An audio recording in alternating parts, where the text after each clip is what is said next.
Tune 3. 1, 2, 1, 2, 3, 4.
Hey everyone, so this is part 6 of my practice routine, the practice routine that I do every morning, which is focused on practicing jazz.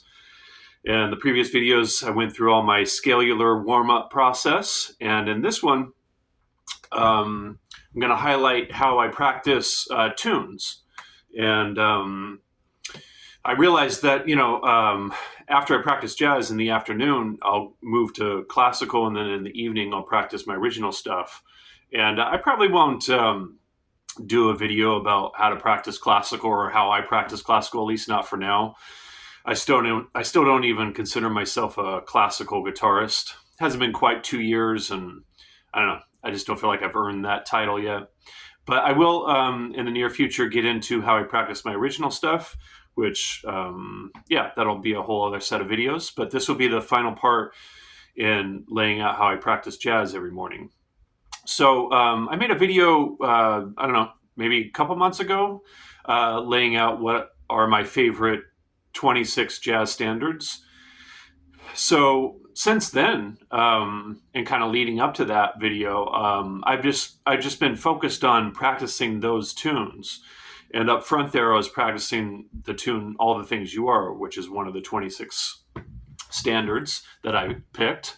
And a huge part of what I work on when I practice tunes is obviously improvising. And what I was doing there was improvising along with this play along. I take out the piano because I like the freedom of just bass and drums. And so that's how I will practice tunes, or at least some of the tunes. And then other tunes I'll practice them by putting just the chord progression into my looper, or I'll just practice with just the metronome, or I'll practice the tunes just solo guitar. And the main thing that I work on is I know it might seem strange, but the main thing I work on is to not think and just focus on expressing ideas. So this gets into an area that I find to be really interesting. And I think there's a lot of analogies and a lot of parallels that we can make to how we communicate our native language. So when we were younger, we spent tons and tons of time and energy and effort and study, unconsciously and consciously, to learn how to speak and how to write and how to read the language. And so in music, I think it's very similar. We have to put in tons and tons of time, energy, effort, study, listening, exploring, so we can get to the point where we can just focus on communicating the ideas. When we communicate, we're not thinking about the spelling of the words or the punctuations or the definitions of the words. We just focus on what the ideas are that we're trying to get across. But the ideas are made up of all these finite details that we previously spent time understanding and accumulating. And I kind of modeled this practicing off of how a lot of musicians, at least in the past, it's not so much now, but, for most of the history of jazz musicians were just playing a lot, And so when they're playing, they're just focusing on listening and communicating ideas. And so I decided a while ago to make that how I practice. So when I'm practicing along with this tune, All the Things You Are, there's tons and tons of harmony that's happening. The first 8 bars, it goes F minor 7. I'll play the basic chords. B flat minor 7, E flat 7, A flat major 7, D flat major, and it does a 2-5 to C major.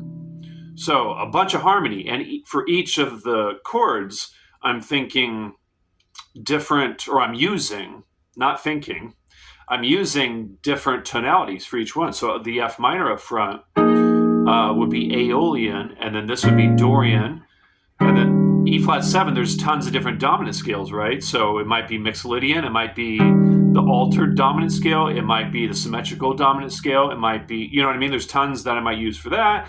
And then A flat Ionian, D flat Lydian, D Dorian, G7 could be tons of different stuff, and then C major, and within each of those tonalities, I'm very often adding non-diatonic notes. So tons of information, and that's just the first 8 bars of the tune.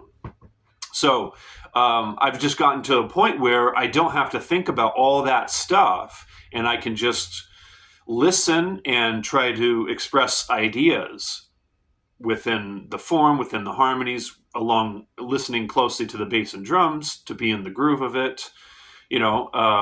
So it requires a certain kind of focus. It's highly focused, and there was a couple moments there in the beginning where I noticed my focus was not where I want it to be, so once I find myself getting into thinking about this stuff, thinking about, that's 4 against C, and that's 3, and that's 9. Once I start finding myself thinking, then I recognize that as actually a mistake, and a mistake in the sense that what I'm trying to focus on is just listening and communicating ideas, So then I reorient myself and redirect my focus on those 2 things. And yeah, it's transcending the kind of the information part of it and getting into the music part of it, but for those that are, depending on where you are in your journey, for those that are kind of just getting going, maybe you're a couple years into learning how to play jazz, this takes a long time to get to this point. But, in those previous videos, I was laying out all the scalar stuff that I go through. And, I do think about that stuff still. It's just when I focus on improvising in the tunes, I turn that part of my brain off, or at least that's my goal, in addition to practicing tunes. And by the way, when I'm practicing tunes, I'll kind of stick to 5 to 10 tunes for however long I feel like it, and then move on to another 5 or 10 tunes. And again, I'm just kind of for now sticking to those 26 tunes, and for however long I feel like doing that, and then I might move on to some other tunes. But yeah, I mean, these tunes are so durable that they can last you a lifetime, I'll probably play All the Things You Are for the rest of my life, because in terms of what I can do with it creatively, there's no end to that, But in addition to practicing tunes, I will have one other topic that I'm working on, and lately it's been 16th note lines from horn players, particularly lines from Joe Henderson and Sonny Rollins. And, they're tricky, some of these lines. Like the Sonny Rollins line, I'll play it slowly from D. It's a D7 line. I move it to all 12 keys, but this one I'll do in D. What is it? That's not it.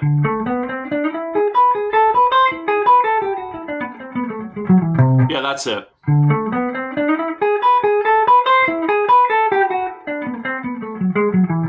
You know, it's a tricky line, and because it's got some string skips and some awkward picking.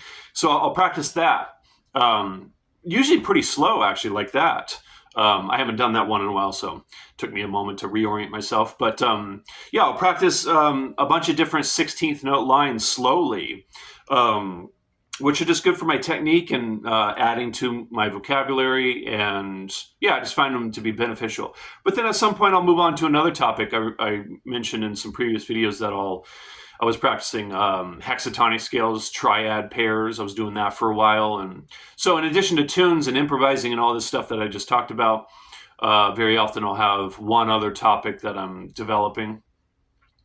But yeah, so, you know, there's tons more to talk about with all this stuff because it is pretty involved. But that's a big part of what I work on is just improvising, being creative within tunes and trying to turn off the intellect and focus on listening and creating ideas, you know. And what really helps with all this is I need to be better about this myself. I still do it occasionally, but I need to do it more. Recording yourself, you know, that's really, really helpful to get insights into how to tweak how you express your ideas, you know. All right, so that's part 6. And then, like I said, at some point in the near future, I'll get into how I practice my original stuff, which is on my G&L guitar.